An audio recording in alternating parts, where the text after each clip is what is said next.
Not actually very important to talk about ice thickness, especially this time of year. So just really quickly before I get into Saturday's storm, I'm step off screen just so you can see this graphic. When the ice thickness is 2 inches or less, you need to stay off of it completely. You and the dogs. I know sometimes dogs want to run out there and they have to be rescued. Please don't let them go out there. Ice fishing has to be at least 4 inches thick. And when it comes to snowmobiles and ATVs, it has to be about 5 to 6 inches. And we certainly haven't had any of that. So as Ken Houston said, it's best to really stay off the ice if you're unsure. Here's a look at our Skycam in Hartford, where temperatures are right around 23 degrees. It's another nice bright day out there, although definitely on the cold side. It is 23 degrees in Torrington as well, 20 in Willimantic, 25 in Chester, and 26 here in New Haven. Now, it's not as windy as it was at this time yesterday, but there's still a slight breeze, so that is putting wind chill numbers in the teens across most of the state. But yes, we got to talk about Saturday. That's most important, right? But just so you know, overnight we are going to see increase in clouds. Even tomorrow morning, we could see a couple passing snow showers out there that could lead to a coating, maybe up to an inch on the ground at best. But even once we get rid of that snow threat, the clouds are going to drag their heels through tomorrow afternoon. But temperatures will be a little bit milder, topping out in the low to mid 30s. And as we go, of course, from Friday night into Saturday morning, that's when this next storm system is going to come up from the south. We're actually going to see that snow developing likely after 3 o'clock Saturday morning. So if you have plans Friday night, you will be fine. Any Friday night events or sports going on, you will be fine. Saturday morning, well, that's a different story. We're initially going to start off with light snow, but then the snow is going to start to pick up in intensity as we head through the latter part of the morning into the afternoon, noticed by these darker shades of blue here. Now, we will start to see the snow taper off right around Saturday evening, so it really is an all-day event here. And of course, when you're talking about an all-day event and at times wind, the snowfall amounts could range up to maybe an inch per hour, well, that's when things are going to start to add up. So here's what we know right now.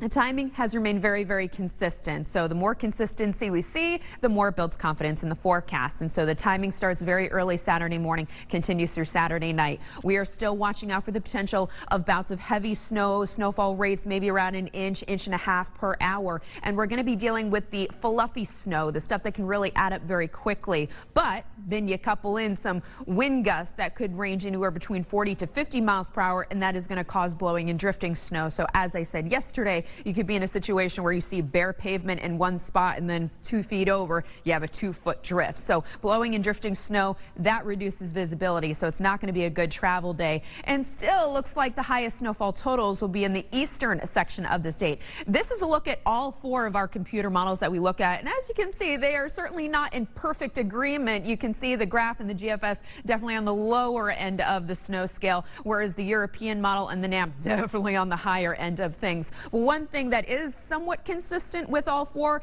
is that they are keeping the highest totals in the eastern section of Connecticut and the lower amounts out towards the western section of the state. And we will actually have our own snow map coming up on News 8 at 5, so make sure you tune in for that.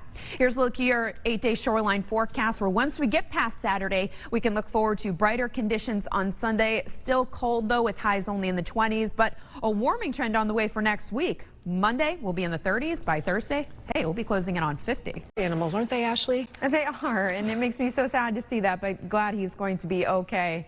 The goose definitely went up to the dog on that one. I like the way he just walked away and shook, and, you know, he's okay. Like, I'm good.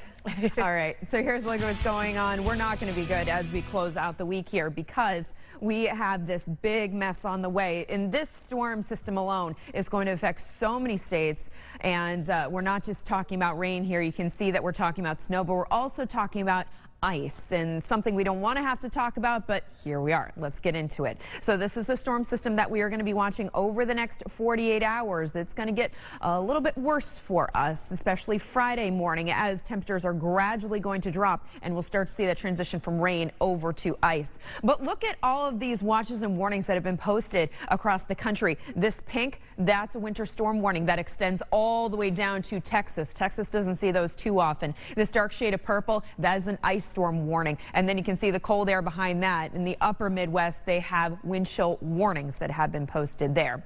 Closer to home, we are nice and quiet right now. We have lots of clouds across the state, thinning out just a little bit out towards New London, to the point they could see some sunshine there, but you won't be able to completely shake the clouds. Here's a live look in Middletown where, yes, it's cloudy, but temperatures are making their way into the mid-40s. So we're still seeing a lot of melting out there despite lack of sunshine. 38 degrees, or despite sunshine rather, 38 degrees in Windsor Locks. It's 40 in Waterbury, 39 in Bridgeport, about 39 degrees in Willimantic. Not much wind to talk about. Winds are pretty light, only sustained between 3 to 8 miles per hour. But let's break down what's going to happen over the next 48 hours. For the rest of this afternoon, we will be fine. Temperatures will be in the low, borderline mid-40s in some spots. As we go through the overnight hours, we'll be dealing with cloudy skies, and by tomorrow morning, we are going to start to see the leading edge of the rain start to move into the state. With temperatures eventually warming into the mid-40s tomorrow, we're only talking rain for your Thursday, but you want to make sure you do have an umbrella as you head out the door, because you'll need it as you're heading to work, and you'll need it as you're heading home from work or even home from school. So make sure the kids have an umbrella as well.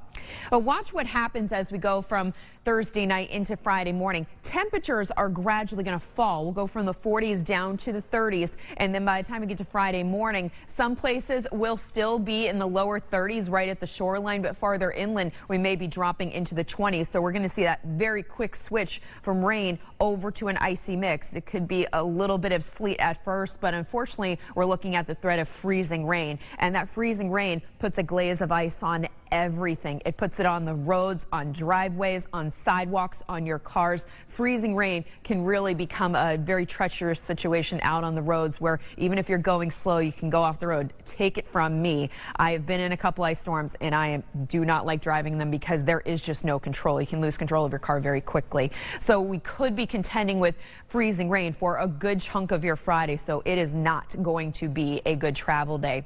Luckily, things will get lighter as we go through Friday evening, but even if you're going to be going out Friday night or into Saturday morning, you really need to watch those roads very carefully.